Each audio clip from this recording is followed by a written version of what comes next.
มีไหนใส่ไหมรถดีหน่อไม้หวานพี่น้องมันเนี่ยบ่าวซ้อนเพิ่นไปเอากับแม่เสียวตุ้ยสิมากินแกงหน่อไม้อีกพี่น้องมื้อนี้ ช่วงนี้ทีมงานเรานี่ยิงแซว เขาเรียกว่าอะไร เอาเฮ้ยแต่ละนั่งดู เพิ่นไปเอาหน่อไม้มาแต่บ้าน สวัสดีจ้าพี่น้องมื้อนี้ซุ่มแซวอยู่บ้านตุ้ยๆแล้วจ้าไปอะไรกับบาวซอนให้เจ้าคนมันเป็นครัว จะไปเอาอยู่บ้านยังนะ มันดง บ้านดงไปเอาอยู่บ้านดงดอกไม้ บันยัตัวอัน ค่อยข้อให้เขามารับเสื้อกับมา โอ้เพิ่นไปบ้านเสียวเพิ่น อินโฟกราม อีนี่บ่งามเพิ่นอยากง่าย เพิ่นอยากตีเขา ผู้ไทยปื้อมันว่าผู้ไทยปื้อมันว่าผู้ไทยปื้อ สวัสดีเด้อพี่น้องปองตาย อันนี้คือเป็ดที่เมื่อคืนนี่แหละพี่น้องกลัวอะไรคือเพิ่นบริยูกินน้ำ จ้ามันกินขี้มูหุ่นๆอยู่ก็สิอยู่กัน ลาบเอาแต่ซองขาเมื่อคืนนี่ก็เลยมันเอามาชิม ก็สิอยู่แต่กินขี้มูแห้งกระดอแล้วก็เลยมาไปกินมูใหม่ ทีมงานเราช่วงนี้ก็อยู่ในช่วงที่แบบว่ากินโชว์ค่ะกินโน่นกินนี่ เดี๋ยวสิมารีวิวกลางเต็นท์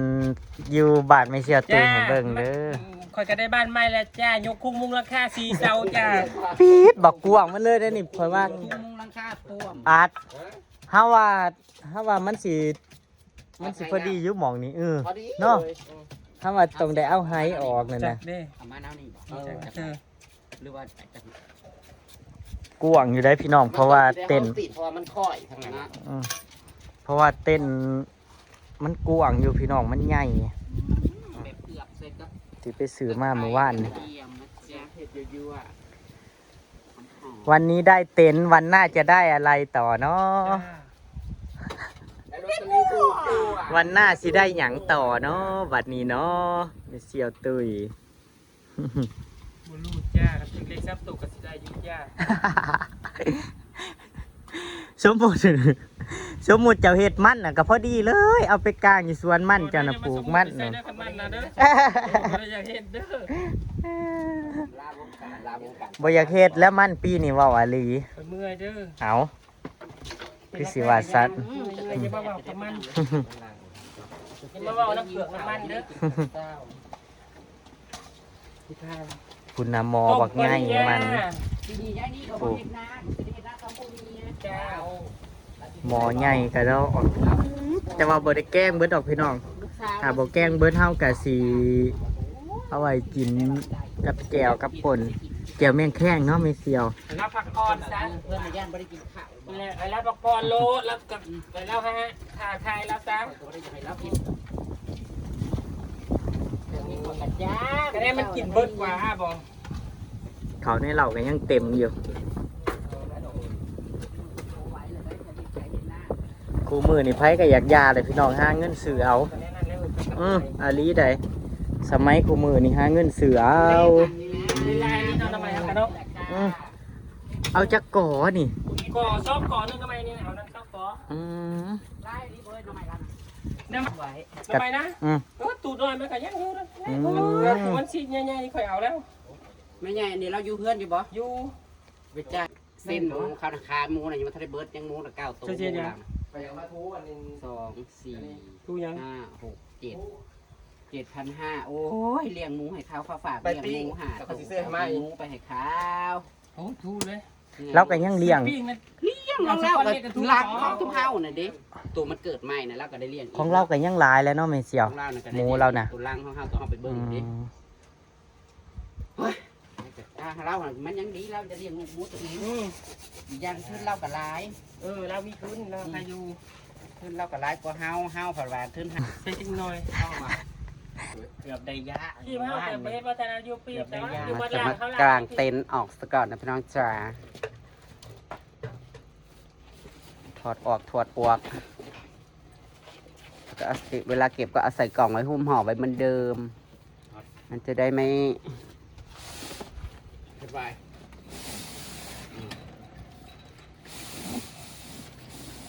ถึงมันก็หนักอยู่ใช่ไหม หนักแล้วตาหนักเด้อ มันก็หนักอยู่นะ เราต้องได้ออกนอกคุณแจ็คจะได้ห้ามมาบอก อืม ปวดแขนหนูว่า ห ครับนี่ส ต้ อ อง ง รอบ ได้ไว้มองนี่อีกว่าจะ ออกนอกก่อนมันสีกลางก็ได้จะหาเข้ามา แผลแผลแผลอยู่เลยไปเดียวน้ำนะ เอาหลอกก่อน มัดซะก่อน มาสก่อนโอ้มัดก่อน มัดผ่ามันนะเด้ตัวนี้เด้นี่ค่ะติดมันดีติดมันดี มีขาเจ็บ หันดีโอ้ยสำบายตุ้ยๆนะจัดงาน เกี่ยวจะเสียดงานหยัง งานดองงานดอง มีกินปิ้งเป็ดนี่ แล้วนี่เนาะจะเอาผัวเหรอ นอนวันนี้ต้องห้าแต่ละวิทย์มาห้าเซิร์ฟเลยมันรุดเนาะ เจ้าหามาหันไข่มาเข่าให้มันแหน่นโลด ผูกได้เฮ้ย ปลูกรถ ผูกมัดกระทกเอาผูกสักกระทกเอามันจังไปง่าย สีก็จะเป็นเขากับคน แต่ก็นั่นอยู่ดอกเวลาเฮาเก็บทั้งอันนี้มันเนาะ ที่แหลกปื้อบ่ สีน่ะจะเป็นเขากับคน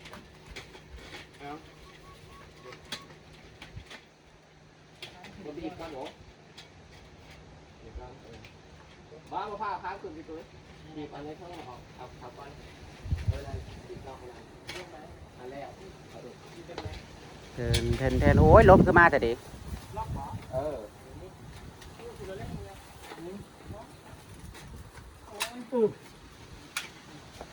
ไอ้โบห้ามมาบัดนี้เอา เอาขึ้นจักวักนึ่งนี่เด้อเฮ้ยเอาขึ้นคอนึ่ง ขอหนึ่งพอดี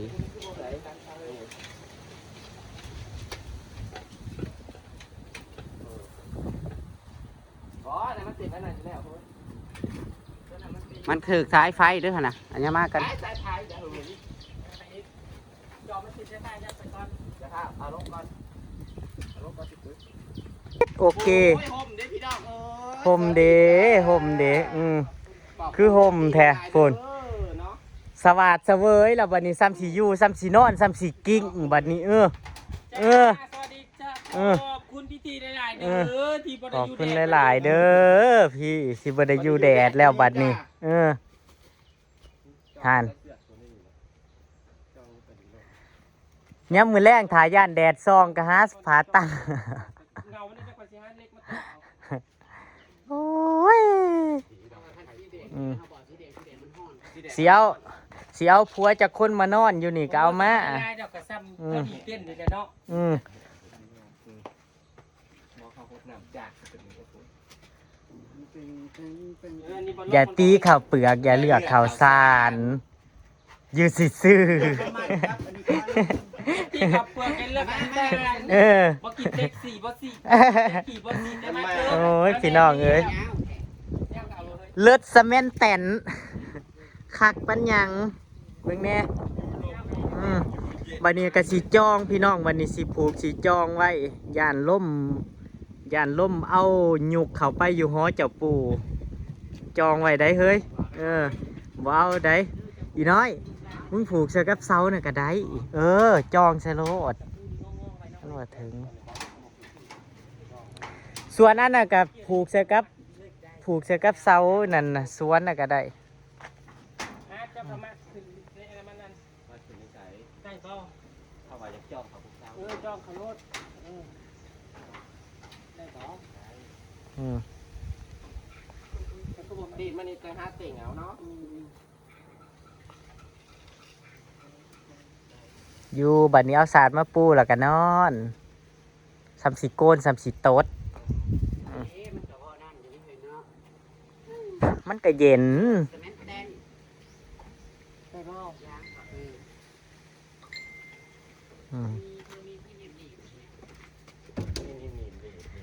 ก็ ตุ้ยจะเอาผัวแล้วเด้อตุ้ยกำลังกางเต็นท์อยู่ตอนนี้ นางกำลังกางเต็นท์นางจะเอาผัวโต๊ะเต็นท์กำลังตามมาเด้อตอนนี้ มาได้ใจอย่าให้บอกอย่าให้มันลืม โต๊ะตังกำลังตามมาเด้อตอนนี้กางเต็นท์ขึ้นแล้วนี่ อันนี้คือหมองสิขั้วอยู่ขั้วกินเนาะอันนี้คือหมองเฮ็ดอยู่เฮ็ดกินน่ะนะ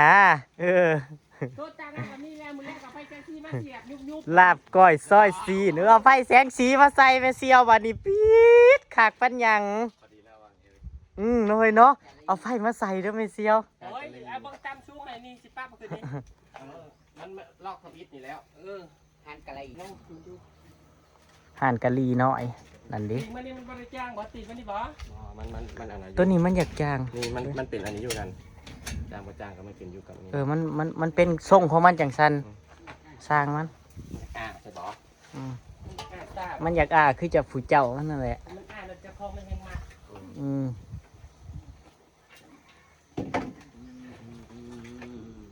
ไอ้เชี่ยวเชือกมันถึงเสาใหญ่อยู่ผู้ เถิง ฝุ่นเจ้ากระจองใส่เสาใหญ่จะมันจะสิอยู่ย่านลมมันแห้ง เป็ดหน้าอร่อยจังเลย ตัวนี้อยู่ โอ้ยได้แห้งได้เนาะ เฮ้อ พี่บ่ เออ ที่เลมอนอยู่ในห้องน้ำ พี่บ่เอ้ย ขอว่าตัวนั่นแหละเมเซียว พี่พี่พูดแจพูดโอเคเอาแจนั่นเลยพอดีมาได้เลย มันบเอาไปดอกบัดนี้ล้มนั่น เต็มที่32คืนกูเนาะ และเสียวหยังอีนันตีนมัน ท่านระยันมันบ่แห้งกับห้าไม้มาทามขึ้นเนาะใส่ยันว่าเสามันโน่นนี่นั่น เมเซียว เจ้าหาเอาไม้มาอีนันเสามันนั่น เจ้าห้าเอาน็อตมา เขาเอื่นหยังวะมาทาบเสามันนั่นหาลักก็ได้อีย่านเสามันหักย่ามล่มมานะกะ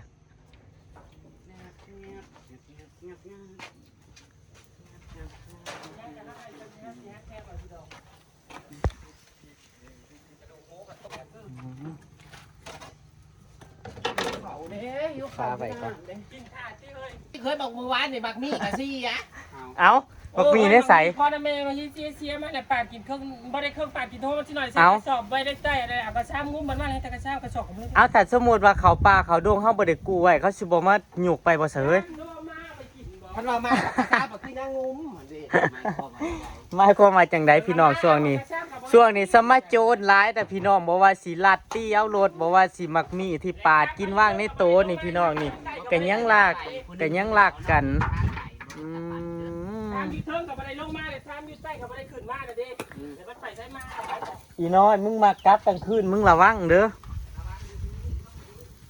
มึงมากลับดึกๆดื่นๆนะ เฮ้ยมาเสียวันนี้มาดันไว้นอก กลางค่ำกลางคืนน่ะพี่น้องส่วนมากเด้อสิข่อยสิเล่าให้ฟังทางลาวเฮานั่นเขาสิบ่ออก ได้ เด็กวัยรุ่นเขาสิบ่คอยไปกลางค่ำกลางคืนตามบ้านนอกนี่เพราะว่าหยังบ่โจรพี่น้องเขาลัดตีเอารถจังซี่เพราะว่าเส้นทางที่เฮาไปมันบ่มีบ้านคนมันมีแต่ป่าแล้วก็มันบ่มีไฟส่องสว่างเด้พี่น้องตามถนนหนทางนั้น ให้มันมีเล็กกับปูซีนะเฮ้ยเล็กกับปูซีมาโต้ลงไปเนาะ แม่นแม่เสี่ยวเล็กตะปูใหญ่ๆนะ ทุกคนสินะฮะมึงเล็กก่อน หิวข้าวนะพี่น้องเช้าๆยังบ่ได้กิน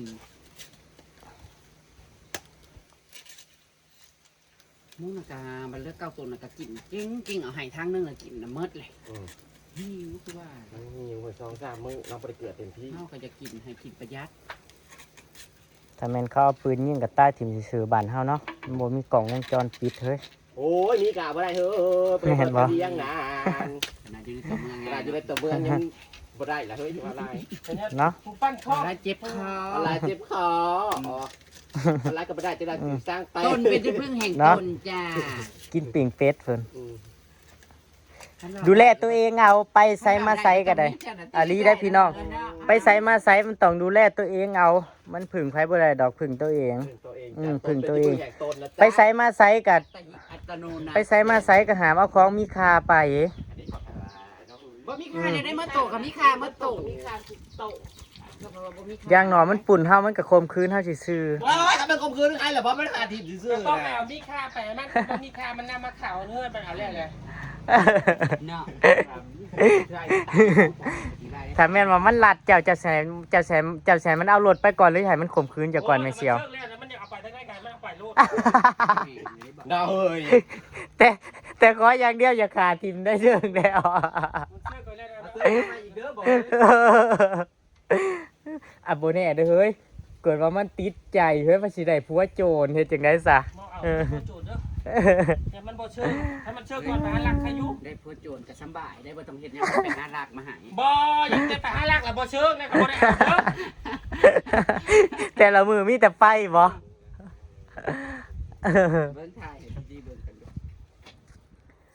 ไปพี่น้องขอบคุณเด้อพี่ที่สื่อเต็มให้แม่เสี่ยวตุยเนาะขอบคุณหลายๆเด้อที่ซักพอร์ตเนาะทีมงานตลอดมาเลยบ่ว่าสิเป็นของอยู่ของกินเนาะบ่ว่าสิเป็นเงินเป็นทองเนาะอ้ายเนาะขอให้อ้ายมีสุขภาพแข็งแรงเด้อร่ำรวยเงินทองเด้อ จ้าร วยเท่าไหร่ก็ให้รวยเพิ่มทวีคูณขึ้นไปเนาะมาเท่ากับสิมาลอกขึ้นแกล้งกับไหวกินปิ้งเป็ดเนาะพี่น้องเนาะตามคลิปหน้าพี่น้องไปแล้วพี่น้องสวัสดี ได้ ครั ค่า บผม ทำขวัญนี่นะได้ค่าทำขวัญ นั่นจ่ายมาพวมกำลังยังไม่ปิดคลิปนี่จ่ายมาค่าทำขวัญนั่น มันไม่มีเงิน พี่ทีเมื่อวานนี้ผมเกือบตายจริงๆเล่าเอานี่แหละเอาอีตัวนี้เลยนะแซม เอาเต็นท์อันนี้แหละมานี่แหละผมอันนี้บอสรถ บอรถก็ตั้งไว้จังสั้นเขาก็นั่งจังสั้นเลยสาธิตงามมักม่วงขี่ไปอีกนิดเดียวเองคอเกือบหักตายจริงๆพี่ทีโอ้โห ค่าทำขวัญอาทิตย์200ขอบคุณจ้า ไหมพัสลีก่อน ขอบคุณเรียวก็200เอาไป101ก่อนเอาอันนี้ก่อน อีหน่อยกูยืมมึงก่อน โอ้ยหยาดมาได้หัวเงินหัวเอาเนี่ยให้ความมาได้ อย่ากลัวดิขอบคุณหลายๆเด้ออ้ายเด้อขอบคุณหลายๆ ฝากมาให้เธอเท่าอีกนะคะ500ครับผมขอบคุณเด้อ ขอบคุณมากๆ ซาบซึ้งน้ำใจเนาะซาบซึ้ง ถูกหวย ถูกขอให้อ้ายถูกหวยรางวัลที่1เด้อไว้นี่เด้องวดนี้เด้อไปละ เนี่ย2คลิป สวัสดีครับ ที่ก็ ผ จะ ม ไปใส่หนีค่าหมู